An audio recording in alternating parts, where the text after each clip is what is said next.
چور اور بادشاہ کی بیٹی۔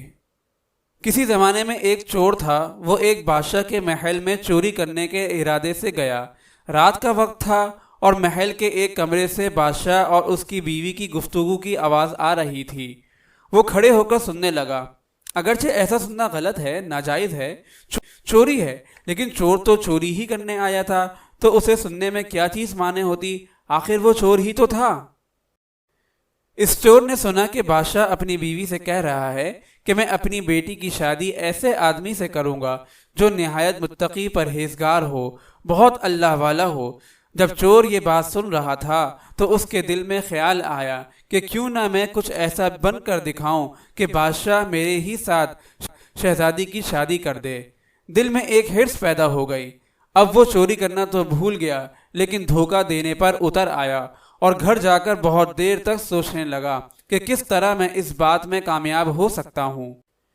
پھر ایک تدبیر اس کی سمجھ میں آئی کہ بادشاہ کے محل کے قریب ایک مسجد ہے، اس میں جا کر بزرگانہ لباس پہن کر اور ان کی وضاقتہ اختیار کر کے وہاں دن رات عبادت میں مشغول ہو کر بیٹھ جاؤں تو شاید یہ بات بادشاہ تک ضرور پہنچے گی کہ کوئی آدمی یہاں ایسا متقی پرہیزگار ہے جو دن رات اللہ کی عبادت میں مصروف ہے، تو ہو سکتا ہے کہ بادشاہ کی نگاہ میرے اوپر پڑ جائے اور میں شہزادی سے شادی کے لیے چن لیا جاؤں۔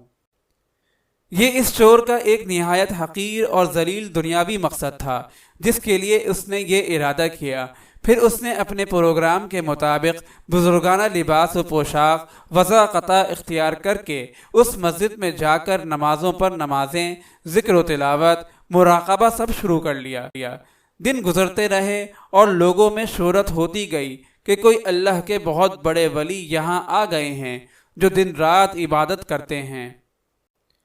یہاں تک کہ یہ بات بادشاہ تک پہنچ گئی کہ یہاں کوئی اللہ والے آ کر بیٹھے ہیں، جوان، زہد و عبادت میں لاجواب، تقوی و طہارت میں بے نظیر۔ جب بادشاہ کو یہ بات معلوم ہوئی تو انہوں نے اپنے ارادے کے مطابق غور و فکر شروع کر دیا کہ شہزادی کے متعلق جو سوچا تھا اس کے لیے اسی کا انتخاب کیوں نہ کر لیا جائے۔ بادشاہ نے اس سلسلے میں گفتگو کے لیے اپنے وزیر کو بھیجا۔ وزیر اس شخص کے پاس مسجد پہنچا اور باادب ہو کر اس سے کہا کہ میں آپ کی خدمت عالیہ میں بادشاہ کی طرف سے ایک پیغام لے کر آیا ہوں۔ اس نے پوچھا کہ کیا پیغام ہے؟ وزیر نے بتایا کہ بادشاہ نے کئی سال پہلے یہ فیصلہ کر لیا تھا کہ وہ اپنی بیٹی کا نکاح ایک ایسے شخص سے کریں گے جو بڑا متقی پرہیزگار ہو، اللہ والا ہو، اور وہ اس کی تلاش میں تھے۔ ان کی جو نظر گئی تو نظر انتخاب آپ پر آ کر رک گئی ہے، لہذا بادشاہ نے مجھے بھیجا ہے کہ اس سلسلے میں آپ سے گفتگو کروں۔ یہ شخص جو دراصل اسی تمنا اور آرزو میں یہاں آ کر بیٹھا تھا بہت دیر تک وزیر کی گفتگو سنتا رہا۔ اس کے بعد اس کی آنکھوں سے آنسو جاری ہو گئے۔ وزیر نے پوچھا کہ کیا بات ہے؟ تو کہنے لگا کہ آج جو پیغام لے کر آپ آئے ہیں یہ پیغام مجھے منظور نہیں ہے۔ وزیر نے کہا کہ کیوں منظور نہیں؟ اس شخص نے کہا کہ دیکھیے، میں صاف بات آپ کو بتاتا ہوں کہ میں اصل میں ایک چور تھا اور ایک مرتبہ بادشاہ کے محل میں چوری کے ارادے سے گیا تھا، پھر جو کچھ بھی ہوا اس کو سنایا۔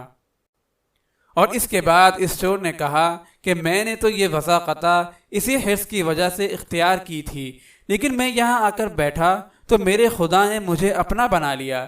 اب بس اس کے بعد مجھے اور کسی کی ضرورت نہیں، میرے لیے میرا خدا کافی ہے۔ بے شک جب عبادت ہو جائے، نماز ہو جائے، ذکر ہو جائے اور ہماری دیگر عبادتیں واقعی عبادتیں ہو جائیں تو بے شک یہ نمازیں اور عبادتیں انسان کو برائیوں سے روکتی ہیں۔